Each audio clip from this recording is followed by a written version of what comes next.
Your Royal Highness, ladies and gentlemen,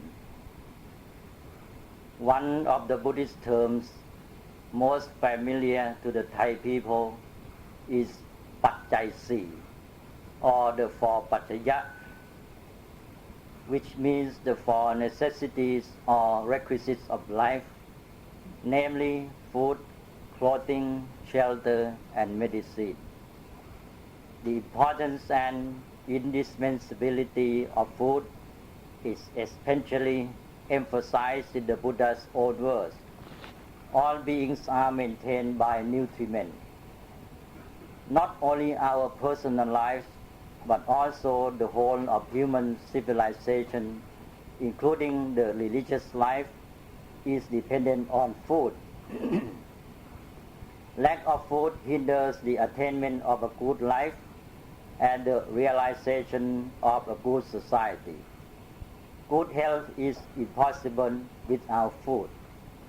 That is why the Buddha said, hunger is the greatest disease.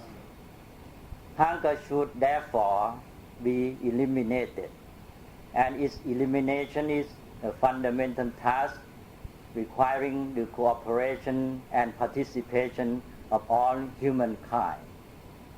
Due to inequalities in power, opportunity, and ability, human society is characterized by economic disparity. Some people enjoy an abundance of food and other luxuries, while many others are in state of poverty, in which they suffer from shortages of food and other necessities. Thus, Buddhism emphasizes poverty as a basic source of suffering. As the Buddha said, poverty is suffering in the world. In order to help free people from this basic source of suffering, Buddhism prescribes the basic virtue of giving or liberality.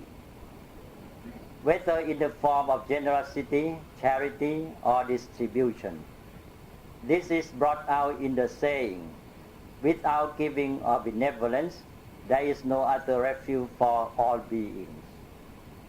On the level of personal relations, people should be generous and ready to help one another through benefaction, especially giving to those in need.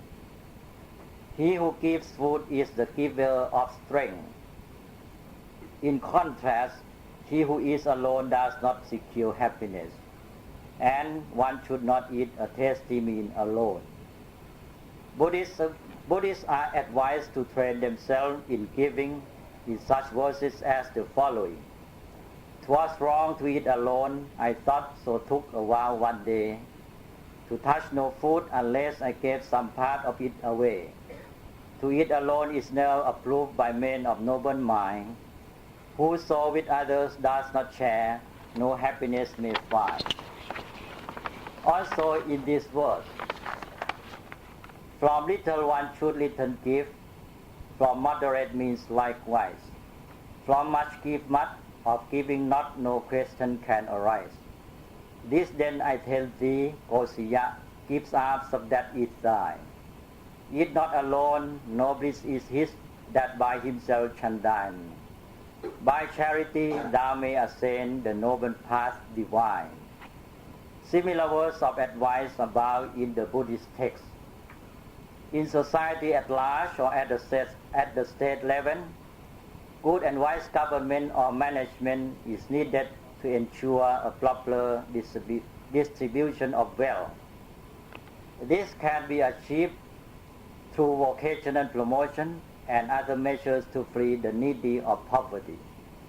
Thus, it is prescribed as a duty of a great ruler to let wealth be given or distributed to the poor. Once the Buddha gave to a ruler an advice on vocational promotion. To those in the kingdom who are engaged in cultivating crops and raising cattle, let your majesty distribute grain and fodder. To those in trade, give capital. To those in government service, assign proper living wages. Then those people, being intent on their own occupations, will not harm the kingdom. Your Majesty's revenues will be great, the land will be tranquil and not beset by thieves. However, the fundamental and long-term solution lies in human development. Over and above the social action of giving or benefaction, on an individual basis, all people should be taught to develop the right attitude to food and its consumption. People tend to eat food out of sensual desire for the sake of its good taste. In other words, to satisfy the tongue. This is the wrong way to consume food, in that it leads to unwise consumption, both in terms of the quantity of food consumed and its kind. And since it is detrimental to health, it leads to a deterioration in the quality of life. Socially, it intensifies conflict, exploitation, and social unrest.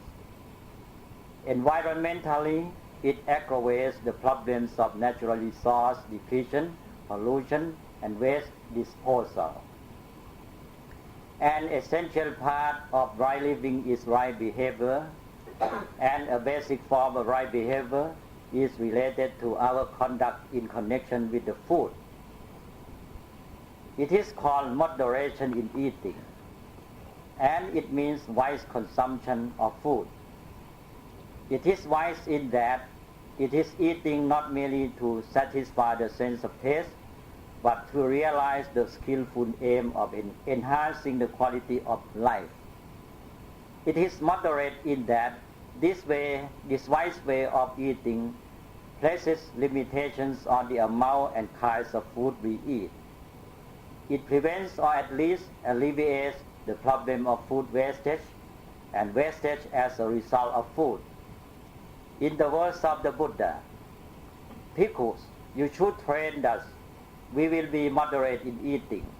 Reflecting wisely, we will take food neither for amusement, nor for intoxication, nor for the sake of physical beauty and attractiveness, but only for the endurance and continuance of this body, for ending discomfort, and for assisting the holy life, considering thus I shall terminate old feeling without arousing new feelings, and I shall be healthy and blameless and shall live in comfort."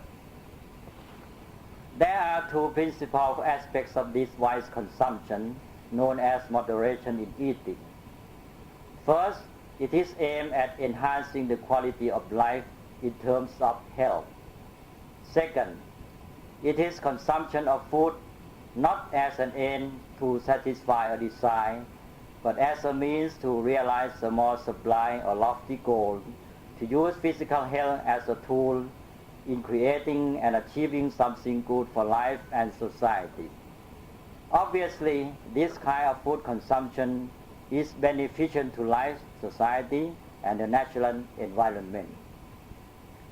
Thus, as far as food is concerned, in order to realize the welfare and security of human society, the following strategies may be undertaken. First, to create an assurance that nature will sustainably yield sufficient food for all. Second, to manage our communities, especially at the state level, to ensure proper distribution of wealth and prevention of poverty, for example, by vocational promotion. Third, to encourage human development in at least the following three areas. A. Development of a work ethic, encouraging diligence and effort in lawful occupations. B. Training in giving, liberality or benefaction. C. Wise consumption of food consisting in moderation in eating. All three fields of action are interrelated and interdependent.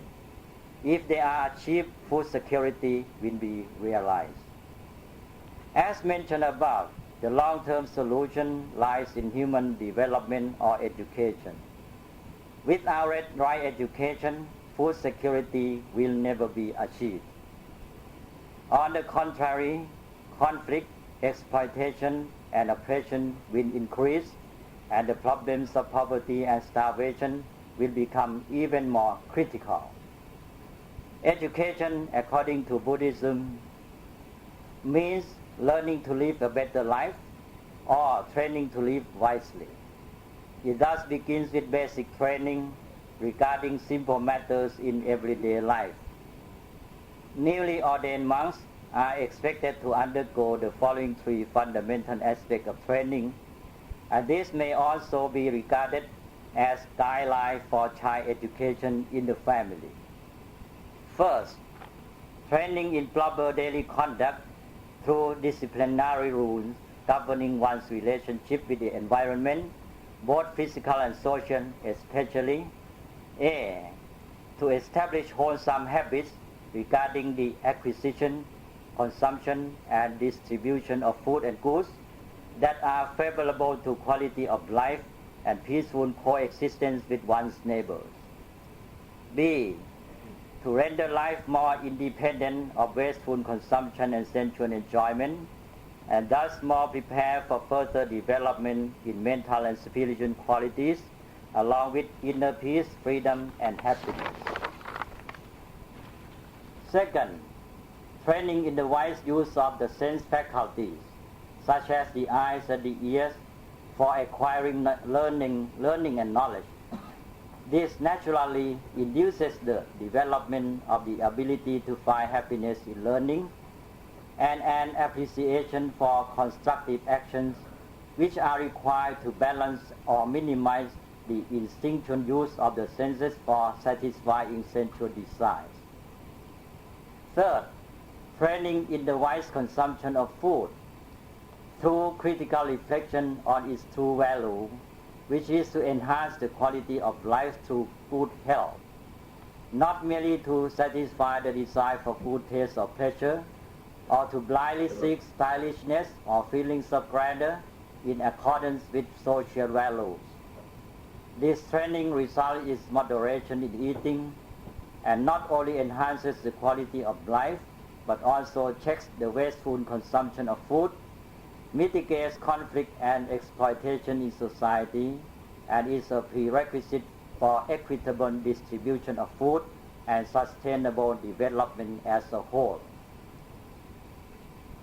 This moderation in eating, consisting in the wise consumption of food, is extended to cover the consumption of other requisites of life, such as clothing, the dwelling place, drugs and medical equipment, and all consumer goods and technology. The training is also meant to develop right attitudes towards consumer goods, technology, and material well-being. Material abundance or economic sufficiency should be regarded asปัจจัย or ปัจจยะ, that is, as a means, not as an end. Life is not lived for the sake of material goods, but depends on them to the extent that they are requisites, supports, and instruments on and by which we can proceed to develop our life, to attain the higher goals of peace, freedom, and real happiness, and to create a benevolent society.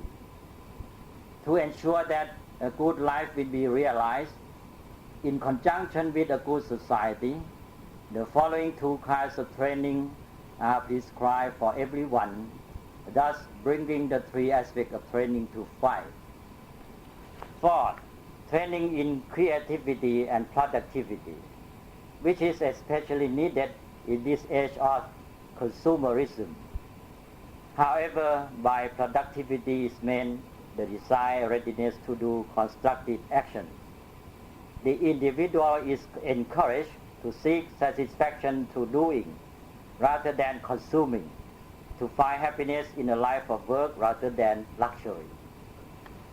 Fifth, training in giving is prescribed to balance or counter the inclination to take, and to develop mutual happiness through goodwill and friendliness.